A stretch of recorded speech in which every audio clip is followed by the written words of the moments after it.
The hushed tranquility blanketing Montecito's genteel estates shattered with the muffled thud of the manor's oak front doors slamming open. Slicing through the velvety darkness, Meghan Markle's silhouette hurtled down the winding driveway in a whirlwind of fury and desperation.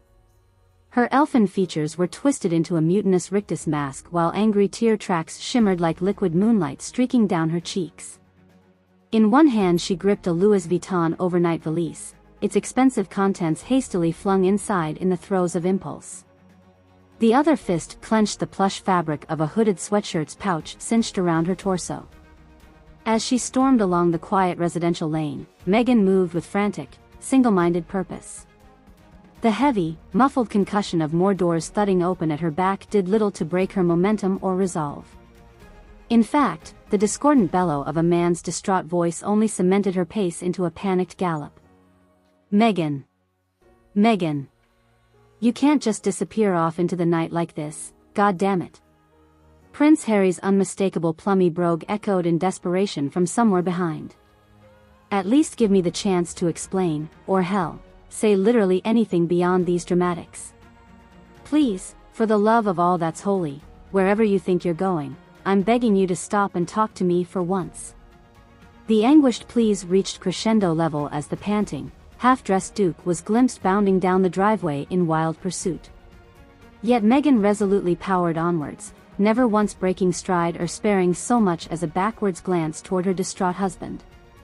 She simply funneled every ounce of hurt, rage, and toxic indignation into furiously devouring the twilit residential streets as quickly as her ballet flats could propel her along the asphalt. Before long she emerged from the palatial enclaves onto the nearest main thoroughfare ere the garish neon hustle of Montecito's downtown shopping district glowed in welcome refuge. With the cries and clattering footfalls of pursuit fading into the distance, the Duchess of Sussex paused only briefly to hunker beneath a nearby gazebo's slatted arches. Frantically digging into her purse, she fished out the sleek platinum smartphone cradled within before rapidly punching in a sequence with trembling fingers. Why yes, I need a ride dispatched to the 600 block of Crest Drive pronto, she hissed urgently to the disembodied voice on the other end of the line. And secure accommodation at the nearest 5-star resort or hotel for the evening as well, under an assumed name, of course.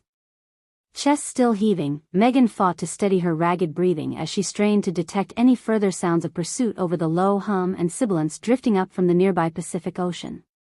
Reassured by the stillness, she hunkered further into the shadows beneath the gazebo as a discreet black Mercedes-Benz sedan soon pulled alongside the curb. Without a word she piled her disheveled self inside, valise clutched firmly to her chest as the car pulled into nighttime traffic. In the back seat she did her level best to minimize contact with the impassive driver, studiously avoiding eye contact whenever possible. 10 minutes later they arrived at the discreet rear entrance of Montecito's ultra-exclusive Rosewood Miramar Beach Resort complex. The chic ultramodern ambience of its lavish interior lobby provided the perfect counterpoint to Meghan's distressed fugitive demeanor. Duchess of Saxon, she murmured thickly in lieu of greeting to the hostess behind the polished marble concierge desk. I have a guaranteed reservation on lodge for the evening, under utmost privacy and security protocols of course. The prim young attendant performed a delicate double-take before eyeing the former senior royal's disheveled state, but rapidly schooled her features. But of course, Your Grace, she managed after a beat. We've been instructed to extend every conceivable luxury to our most discerning guests. If you'll permit me to validate your reservation and aliases? Meghan gave a quick, curt nod of assent before the whirlwind of arrangements continued. Within minutes she found herself being whisked through the resort's most secluded corridors before arriving at her lodgings. The plush bungalow room exuded the height of beachside opulent seclusion, complete with floor-to-ceiling panoramic ocean vistas through its balcony windows. Everything seemed precisely attuned to allow a refuge from prying eyes and disturbances. With a brusque dismissal of the bellboy who'd accompanied her, the Duchess of Sussex was alone at last. As if released from some unseen vice grip, she felt her legs trembling as a wave of pure enervation crashed over her frame. The valise slipped from her slack fingertips as the last vestiges of her pent-up flight instinct dissipated. She scurried immediately across the sumptuous hand-woven Ziegler rugs towards the palatial bathroom's massive marble vanity. Splashing some water haphazardly across her face, Megan made a concerted effort to steady her nerves with a few cleansing breaths while studying her reflection in the mirror. The visage that greeted her appeared utterly hollowed and defeated, nothing like the razor-sharp influencer she prided herself on projecting to public persona and brand. With a resigned sigh, she slinked over to the enormous circular tub to draw a bath. As the steam rose in billowing clouds, wreathing the gleaming porcelain basin in a swirling, incense-scented mist, Megan began unceremoniously peeling away her hastily thrown-together tracksuit and tank. She dimmed the lighting with a flick of a switch before lowering herself into the balmy waters with a shuddering exhalation. For several long minutes, the only sounds to be heard were the ambient lapping of waves faintly carrying across the pearly moonlight through the open window frames. Megan simply allowed the liquid heat to envelop her tense muscles and nerve endings, emptying her mind in a meditative trance. It wasn't until the full enormity of the calamity unspooling between Harry and herself began flooding back in that the torrent of emotion finally burst forth anew. Fat tears began streaming down her face once more as buried tremors of rage and sadness overwhelmed her fragile composure. Eventually the soft pitter-patter of drips pattering against the pooling bathwater jostled Megan back to her surroundings.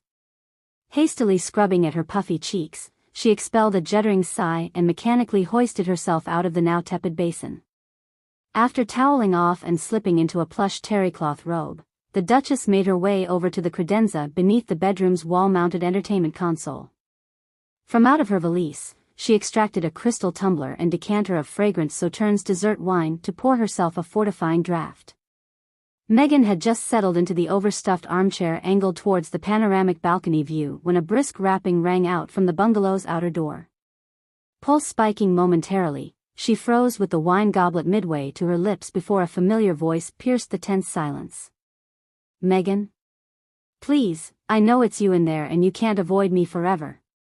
Harry's earnest, pleading tone washed over her like a dousing of ice water.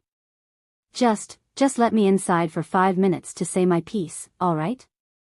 I promise, no arguments or confrontations, not tonight. No more of this bloody running away from each other in circles. We owe it to our marriage to have this out like goddamned adults for once instead of more petulant high school theatrics. The raw desperation underpinning his words struck a dissonant chord within Megan, causing her to shift uneasily.